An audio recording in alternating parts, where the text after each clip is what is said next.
नमस्कार। इस वक्त एक बड़ी खबर आ रही है और वो खबर ये है कि आज तक का पटना में कन्क्लेव चल रहा है और ये संयोग नहीं हो सकता है क्योंकि अमित शाह आज पटना में है और आज तक का कन्क्लेव भी है। इससे पहले भी नीतीश के लीडरशिप को लेकर आज तक पर ही अमित शाह ने सवाल खड़े किए थे और आज उन सवालों को एक कदम आगे बढ़ाते हुए उन्होंने यहाँ तक कह दिया कि मुख्यमंत्री विधायक चुनेंगे।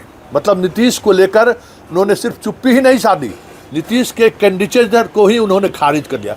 मतलब नीतीश कुमार मुख्यमंत्री होंगे उसको ही उन्होंने खारिज कर दिया है। चुनाव से ठीक पहले मतलब कह सकते हैं कि प्रथम चरण का नामांकन का कल अंतिम दिन है और ये वो इलाका है, हालांकि ये इलाका एनडीए का मजबूत इलाका माना जाता है। फिर भी अगर नीतीश के वोटर में अगर इस बात को लेकर कन्फ्यूजन हुआ, जो कन्फ्यूजन इस बात को लेकर दूर हो चुका था कि भाई नीतीश कुमार ने अपनी मर्जी की सीट चाही और वो सीट उनको मिला, मतलब एक माहौल बदला बिहार में कि अब मुख्यमंत्री को जो कहा जा रहा था कि वो अरे आप मुख्यमंत्री थक चुके हैं, हार चुके हैं, अब पहले वाली बात नहीं है, वो माहौल बदल गया था। जैसे ही लोजपा के सीट देने के बाद जो जदयू में जो बातें सामने आई, लगा नहीं सब कुछ पहले की तरह ही है। नीतीश में वो बातें अभी भी मौजूद है, लेकिन जिस तरीके से आज अमित शाह ने कहा है इसका मतलब क्या है। हमारे साथ राजन झा जी हैं। राजन जी, इस अब तो लगता है कि बिहार की राजनीति में इस तरीके का बयान, चुनाव कल नॉमिनेशन का आखिरी दिन है और शाह का ये बयान आने का मतलब क्या है? मतलब बीजेपी के दृष्टिकोण से जो भी हो, लेकिन बिहार की चुनावी राजनीति के दृष्टिकोण से तो बिल्कुल ही इनकरेक्ट स्टेटमेंट है। ऐन वक्त पे कहना कि मुख्यमंत्री विधायक दल का नेता, विधायक दल ही चूज़ करेंगे कि उनके नेता क्या होंगे, वो कहीं ना कहीं यहाँ पे कन्फ्यूज़न और क्रिएट कर रहे हैं।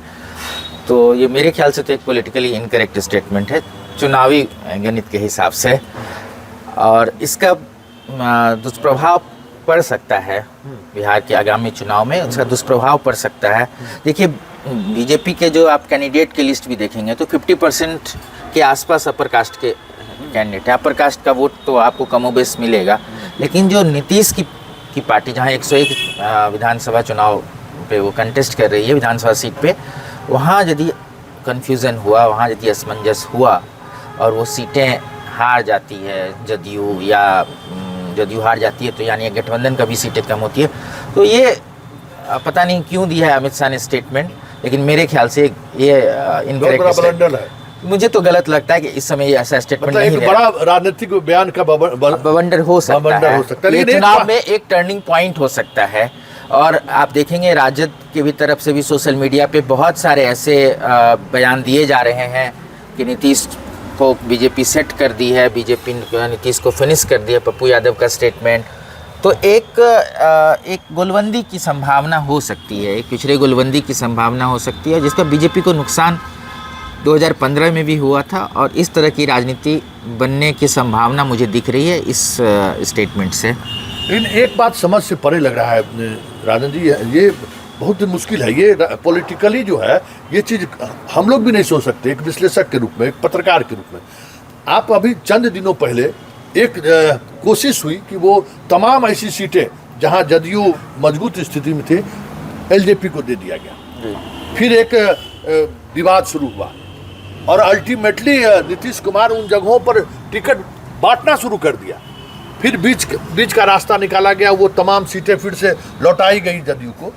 तो ये जो बार बार जो एक्सरसाइज हो रहा है, पता है ना कि आप नीतीश को आउट ऑफ सीन करने की कोशिश कर रहे हैं, उसमें आपको औंधे मुँह गए। फिर ये दूसरा एक्सरसाइज, ये क्या है? मतलब कोशिश तो यही की जा रही है कि नीतीश को अब जो है वो मतलब ऑलरेडी सेटल इशू किया जाए कि नीतीश सीएम नहीं रहेंगे, ओपन किया जाए इस इशू को। एक तरह से ये भी कह सकते हैं कि इससे उनको उम्मीद है कि बहुत सारे रेनबो कास्ट का फ़ायदा होगा, लेकिन मुझे तो नहीं लगता है, क्योंकि कुशवाहा बार बार कह चुके हैं, मांझी कह चुके हैं और उन लोगों की समझदारी है कि हाँ, और समर्थन भी है। तो ऐसा कौन है जिसका समर्थन नहीं है नीतीश को? तो पता नहीं है मुझे तो थोड़ी पहली नज़र आ रही है कि पता नहीं ऐसा कोई प्रेशर टैक्टिस भी नहीं रह गया है। अब चुनाव मैदान में खड़े हैं तो अब ऐसा भी नहीं है कि कोई चुनावी टैक्टिस के मद्देनज़र ये बयान दिया गया हो कि शायद हमें 10-5 सीटें ज़्यादा मिल जाए या चॉइस की सीटें हो जाए। वो तो ऑलरेडी तय हो चुका है। तो मेरे ख्याल से मेरा मानना है कि ये गलत मतलब पॉलिटिकली एक गलत स्टेटमेंट है। अब आज के टाइम में मोमेंट इसका गलत है। क्या हो सकता है कि बिहार मतलब इतना बड़ा रिस्क बीजेपी ले रही है? या तो वो ओवर कॉन्फिडेंस है कि हम जदयू को तोड़ने में कामयाब हो गए। मुझे भी ऐसा लग रहा है कि उनको लग रहा है कि यदि जो भी विधायक उनके आएंगे चुन करके, वो end of the day Bhajpa के साथ ही जाएंगे। नीतीश के नेतृत्व में जो भी विधायक को टिकट दिया गया है या जो भी चुन के आएंगे, चाहे जो भी आए, वो भाजपा नेतृत्व के साथ ही जाएंगे, ऐसा उनको लग रहा है। लेकिन इससे बड़ा प्रश्न ये है कि क्या जनता भी उनके साथ जाएगी? बड़ा सवाल है। इस बयान के बाद ये तो तय हो गया कि नीतीश को फिनिश करने की कोशिश अमित शाह लगातार कर रहे हैं, टिकट वितरण से लेके अब मुख्यमंत्री के पद को लेकर। और ये संयोग नहीं है। आज हम कार्यक्रम की शुरुआत में ही मैंने कहा था कि ये कनक्लेव संयोग नहीं है, ये एक प्रयोग है। और अमित शाह आकर उस बात को उन्होंने एक मोहर लगा दी है कि मुख्यमंत्री नीतीश कुमार अब नहीं ही बनेंगे। विधायक दल की चुनने की बात कर उन्होंने संकेत दे दिया है कि नीतीश को हम अब फिनिश करने के मूड में हैं। लेकिन सवाल ये है, आप नीतीश को तो फिनिश कर दीजिएगा, लेकिन जिस विचारधाराओं के सहारे नीतीश इस मनाह स्थिति में भी इस गद्दी पर बैठे हुए हैं, वो जो बैठकर जो सियासत कर रहे हैं, क्या उसको आप खत्म कर पाएंगे? क्या जनता को आप नीतीश के विचारों से अलग रख पाएंगे? क्या बड़ा सवाल है। क्योंकि जिन सवालों के सहारे आप बिहार को साधना चाहते हैं, वो हम बार बार कहते हैं कि नीतीश एक आइडियोलॉजी है। व्यक्ति बदल रहे हैं बिहार में। पिछले 30 वर्षों की राजनीति पर अगर गौर कीजिए, या कर्पूरी ठाकुर के ज़माने से ही ये बात करिए, 70 के दशक से ही उस विचारधारा को लेकर कर्पूरी ठाकुर आए, फिर लालू आए, अब नीतीश आए, उसके बाद अब नीतीश के बाद भी उस विचार को समाप्त करना इस तरीके के बयान के सहारे, हमें लगता है कि वाकई में एक वाटरलू अमित शाह का यह बोलना बिहार चुनाव में वाटरलू न साबित हो जाए बीजेपी के लिए, तो कोई बड़ी बात होगी।